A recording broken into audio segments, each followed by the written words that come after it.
ఆంధ్రప్రదేశ్లో తెలుగుదేశం పార్టీకి చెందినటువంటి తాడిపత్రి ఎమ్మెల్యే జేసీ ప్రభాకర్ రెడ్డి బీజేపీ నేత అయినటువంటి మాధవీలత గారి మీద చాలా తీవ్రమైనటువంటి అనుచితమైనటువంటి వ్యాఖ్యలు చేసిండు. ఇంత నీచమైనటువంటి దిగజారుడు రాజకీయాల్ని ఆంధ్ర రాష్ట్ర రాజకీయాల లోపట గతం లోపల చూసాం, ఇప్పుడు కూడా చూస్తున్నాం. ఒక గౌరవప్రదమైనటువంటి పదవిలో ఉండి, ఒక గొప్ప స్థానంలో ఉండి, ఒక స్థాయిలో ఉండి, ప్రజలకు మంచేదో చెడేదో చెప్పాల్సినటువంటి స్థానంలో ఉండి ఇంతటి దారుణమైనటువంటి వ్యాఖ్యలు ఒక మహిళ పట్ల అసభ్యంగా మాట్లాడడం అనేది అది ఆంధ్రప్రదేశ్ రాజకీయాలకే సొంతం. అది అసెంబ్లీ వేదికగా కావచ్చు, సోషల్ మీడియా వేదికగా కావచ్చు, ఈవెన్ న్యూస్ ఛానల్లో కూర్చున్నప్పటికీ కూడా ఏ స్థాయిలో ఉన్నాం, ఏ స్థానంలో ఉన్నటువంటి ఇంగిత జ్ఞానాన్ని మరిచిపోయి ప్రవర్తించేటటువంటి నికృష్టమైనటువంటి ప్రవర్తన ఈ రోజుల లోపట అన్ని రాష్ట్రాల్లో ఉన్నటువంటి రాజకీయ నాయకుల లోపట ఉంది.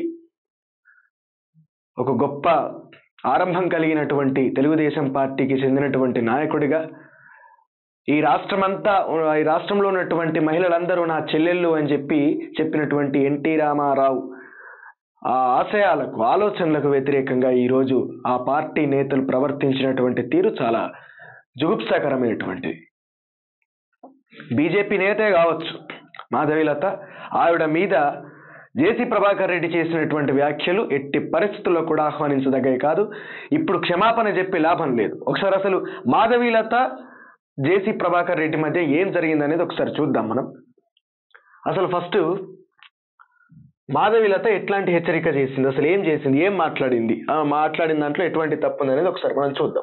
నైట్ ఏదైతే తాడిపత్రిలో జేసీ పార్క్ దగ్గర ఈ పెన్నా నది ఒడ్డున ఉంటుందన్నమాట. అది వెరీ వెరీ సెన్సిటివ్ ఏరియా. అక్కడ ఏంటంటే కొంచెం పనికిమాలినటువంటి వ్యక్తులు ఏదైతే గాంజా చాలా ఎక్కువగా తీసుకునేటటువంటి ప్రదేశము. అక్కడ ఈ మహిళల కోసం న్యూ ఇయర్ నైట్, దయచేసి నేను మహిళలందరికీ రిక్వెస్ట్ చేస్తున్నాను, మీరు రాత్రి 1 గంట వరకు అక్కడ మీరు న్యూ ఇయర్ సంబరాలు చేసుకొని తిరిగి మీరు మళ్ళీ ఇంటికి వెళ్లే ప్రక్రియలో మీరు వాడేటటువంటి ట్రాన్స్పోర్ట్ 2 వీలర్ అవ్వచ్చు, ఆటో అవ్వచ్చు, కారు అవ్వచ్చు, లేక ఏదైనా అవ్వచ్చు, దాని మధ్య మార్గంలో ఏమన్నా జరిగితే ఎవరు మీ సెక్యూరిటీకి రక్షణ కల్పిస్తారు? ఏం జరుగుతుంది అక్కడ? మత్తులో మళ్ళీ మహిళల మీద ఆవిడ మాట్లాడిన దాంట్లో తప్పే ఉంది. న్యూ ఇయర్ వేడుకల లోపల ఎట్లా యువత కావచ్చు, అసలు న్యూ ఇయర్ వేడుకలు అంటే జనాలు కావచ్చు ఎట్లా విజృంభిస్తారు అనేది మనకు హైదరాబాద్లో అయినా, ఆంధ్రాలో అయినా, ఎక్కడైనా కూడా తెలిసినటువంటి విషయమే.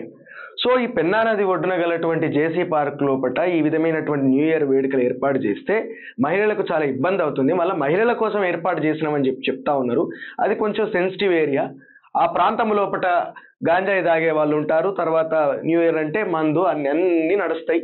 కాబట్టి ఆ ప్రాంతం లోపల ఇట్లా మీరు పోకండి, మహిళలు కూడా వెళ్ళకూడదు, ఇట్లా ఆర్గనైజ్ చేయడం కూడా ఒక అధికార పార్టీలో ఒక గొప్ప స్థాయిలో ఉండి ఇట్లా చేయడం కూడా కరెక్ట్ కాదని చెప్పి ఆ విషయాన్ని చాలా సున్నితంగా ఆవిడ చెప్పే ప్రయత్నం చేసింది. ఆవిడ చెప్పిన దాంట్లో నాకు మాత్రం తప్పేమనిపించట్లేదు. ఓ విషయం, అది వాస్తవం, అందరూ ఒప్పుకోవాల్సినటువంటి విషయమే. ఎన్ని యాక్సిడెంట్లు జరుగుతున్నాయి, ఎంత దారుణమైనటువంటి పోత, మామూలుగా కాదు. December 31 వచ్చిందంటే ఇక్కడ కాదు, ఏ రాష్ట్రం లోపట్లైనా ఈ వేడుకలు చేసుకోవచ్చు. కానీ ఆ వేడుకలు శృతిమించి ఏ విధంగా ఉంటున్నాయి అనేది రాత్రులు మనం అందరం కూడా ప్రత్యక్షంగా ప్రతి న్యూ ఇయర్ సందర్భంగా మనం చూస్తాం. ఒక మంచి మాట చెప్పింది.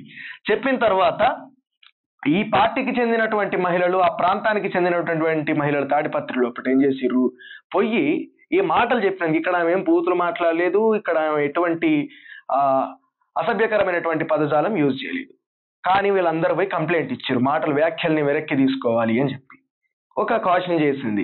నచ్చితే తీసుకోవాలి, లేకుంటే లేదు. సరే, పోలీస్ స్టేషన్లో కంప్లైంట్ ఇచ్చిర్రు, పోయి ఫిర్యాదు చేసిర్రు.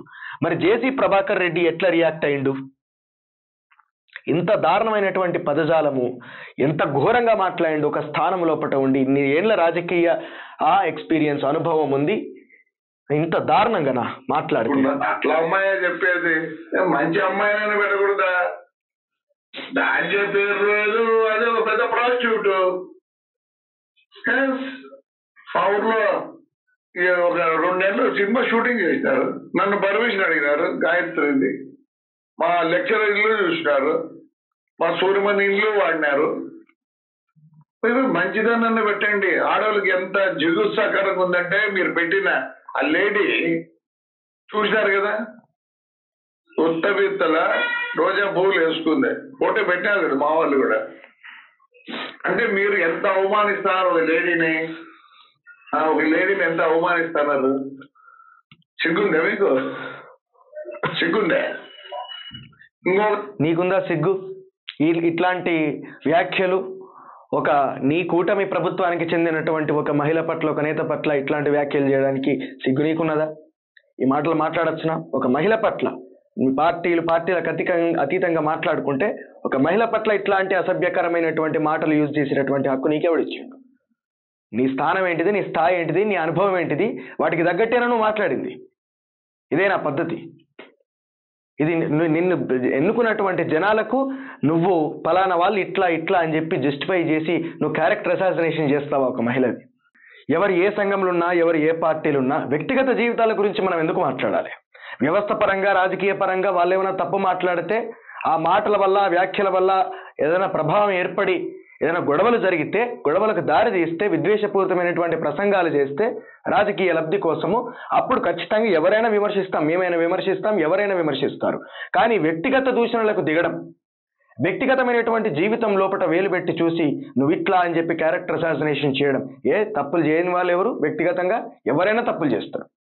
కానీ వ్యవస్థ లోపల, రాజకీయాల లోపల వాళ్ళ ఆలోచనలు, వాళ్ళ సొంత ఆలోచనలు జనాలందరికి కూడా ఆపాదిస్తూ మాట్లాడి జనం అందరికి కూడా ఇట్లే పాటించాలి, ఇట్లే ఉండాలి అని చెప్పి ఒక మత విద్వేషాలు రెచ్చగొట్టడము, కుల రాజకీయాలు చేయడము, కుల సమీకరణాలు చేయడము, ఒక కులానికి వ్యతిరేకంగానో ఇంకో కులానికి సపోర్ట్గానో మాట్లాడినప్పుడు, రాజకీయంగా తప్పు మాట్లాడినప్పుడు ఖచ్చితంగా వ్యతిరేకించవలసిందే. కానీ ఈ రకంగా ఒక క్యారెక్టర్ని అసాసినేట్ చేయడం, నీ స్థాయిలో ఉన్నటువంటి వ్యక్తి ఈ విధంగా మాట్లాడడం మాత్రం చాలా తప్పు.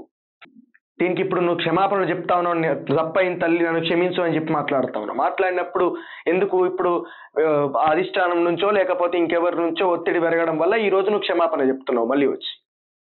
అది కూడా రాజకీయమే తప్పించి కూటమి లోపల ముసలం రేగిందని చెప్పి ఎవరు అనుకోవద్దు అని చెప్పి ఈరోజు మాట్లాడుతూ ఉన్నారు. ఇది తప్పు, ఇది 100% తప్పు, క్షమాపణ కాదు.